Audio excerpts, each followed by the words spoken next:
So there you are. Now you just watch the book, yeah? Yeah. Okay.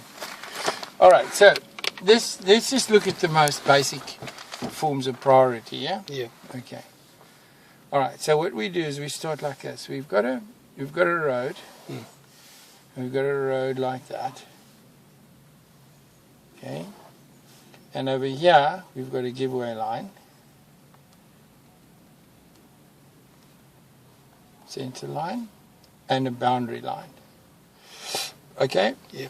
And this has got a center line down the center. Now, if you're coming in this direction and your intention is to turn right like that, yes? Yeah. Now just make sure you understand that is a giveaway line.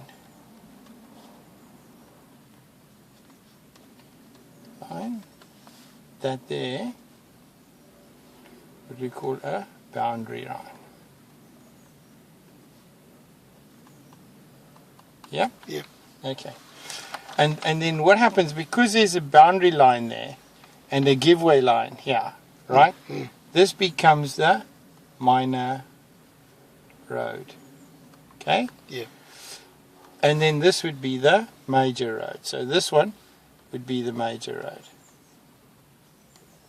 Okay. Now what we're doing is we're just looking at priorities, yeah? So when you're coming along here and you've got your right signal on, your right signal is on, and you want to turn right into that road, yep? Yep. The first thing you've got to consider is any cars coming down this minor road do not have priority over you because they have to give priority to all the cars on the main road. You, on the other hand, have to give priority to any straight traffic coming from the front. Okay.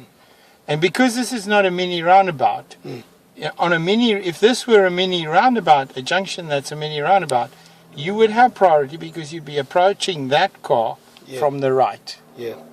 But because this is just a normal junction, you do not have priority to cross that line of traffic unless those cars are clear. Okay.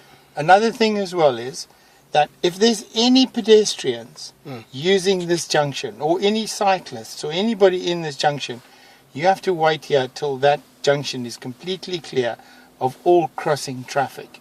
So if there's a pavement here, and there's a person walking, and there's a person here walking, you cannot go across there until they have crossed all the way to the other side and stepped off onto the pavement. Sure.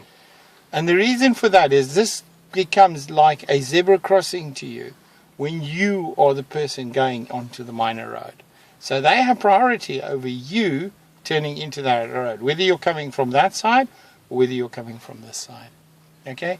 So the difference, the thing on priorities is the only time you have priority crossing traffic is if you're on a mini roundabout. Obviously on your roundabout you'll be on the right hand side of that vehicle and you'll be able to go into your junction or go around the roundabout. But in a case where it's just a normal road, there are no lines in either direction except the center line.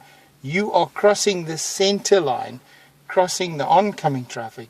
You have to give priority to all traffic traveling through there. Sure. You do not have priority. You have priority over this vehicle, but you don't have priority over those vehicles. Now the only time you might give priority to this vehicle is if for some unforeseen reason this guy is hanging over like this. He's got his right signal on, he's gone over the line, he's got his right signal on, his intention is to do that, and you've got an oncoming vehicle. What you would do then is you would stop here so that this vehicle can go around and come through, because if you stop there waiting for your priority, he can't get through and it becomes a block. Yep. Do you understand? Otherwise, as long as this guy is behind the line, you take your position up there before you turn right and wait for the oncoming vehicle to clear and wait for any traffic going across there to clear. Is that clear? Yep. Okay, all right. Well, what else do you want to know? What else? You've asked me about the priority. Yeah, priority. Yeah, it is enough now. Is that enough? Yeah. Is that sure? You're sure about that? Yeah? Yep. In a mini roundabout, the person coming in the other side, he has a priority. Yeah. Anybody coming? So anybody coming from the left-hand side doesn't have priority, yeah? Yeah.